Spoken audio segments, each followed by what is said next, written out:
Bonjour ou bonsoir à tous. Aujourd'hui on se retrouve dans la première vidéo de la chaîne. Je vais vous expliquer un petit peu comment ça va fonctionner et après je vous laisserai avec le prologue. Tout d'abord, c'est une histoire fictive, une histoire inventée par moi-même. C'est une histoire fantastique de science-fiction.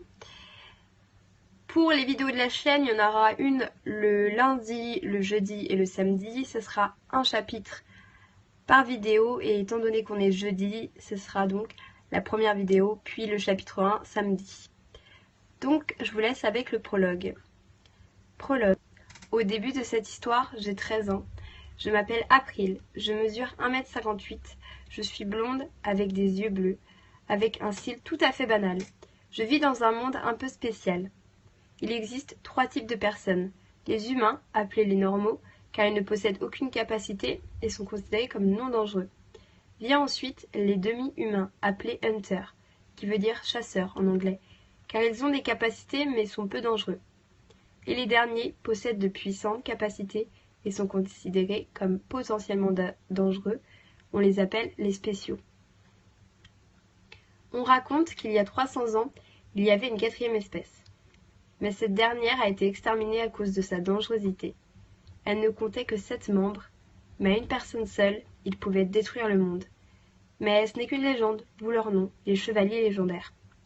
À l'âge de 16 ans, nos pouvoirs apparaissent, et on apprend par la même occasion à quelle espèce nous appartenons. Certains disent que nous deviendrons forcément comme l'un de nos parents. Pour ma part, ma mère est une hunter et mon père est humain. Je suis un enfant unique, et je ne peux donc pas me baser sur mes frères ou mes sœurs. Je ne sais pas vraiment ce que je préfère être. Ma mère a la capacité de voir dans le noir, plus ou moins utile, mais sans danger. Donc, jusqu'à l'apparition de nos capacités, nous sommes dans une école pour humains, où on apprend uniquement les matières humaines. Ensuite, à l'âge de 16 ans, si on ne reste pas humain, on va dans une école différente, où en plus des cours normaux, on nous apprend à générer et canaliser nos facultés. Je n'avais peut-être pas de frères et sœurs, mais je n'étais pas pour autant la seule enfant à la maison. Hayden, un garçon de mon âge, vivait avec nous. Ses parents sont morts lorsqu'il n'avait que 10 ans. Depuis, mon père, qui était un grand ami de ses parents, a décidé de s'occuper de lui le temps qu'il retrouve ses grands-parents. Il avait les cheveux noirs et les yeux verts. Il avait un côté plutôt sombre. Il ne montrait jamais ses émotions, souriait rarement et parlait peu de ce qu'il pensait. Pourtant, il était loin d'être méchant. Mais les gens le craignaient et disaient que s'il avait des pouvoirs, il serait démoniaque. « Tu vas être en retard !» cria ma mère. « Maman, je veux dire au revoir à Hayden. S'il te plaît, mon premier cours c'est dessin, c'est pas grave, » dis-je en soupirant. Les grands-parents de Hayden étaient là.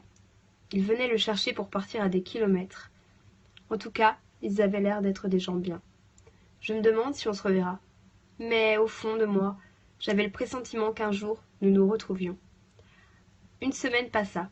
Je venais de rencontrer ma nouvelle voisine, quand je surpris une discussion étrange. Imagine que le conseil apprenne que tu la protèges. Mais c'est ma fille, Daniel, essaye de comprendre. Quoi qu'il arrive, je dois la protéger.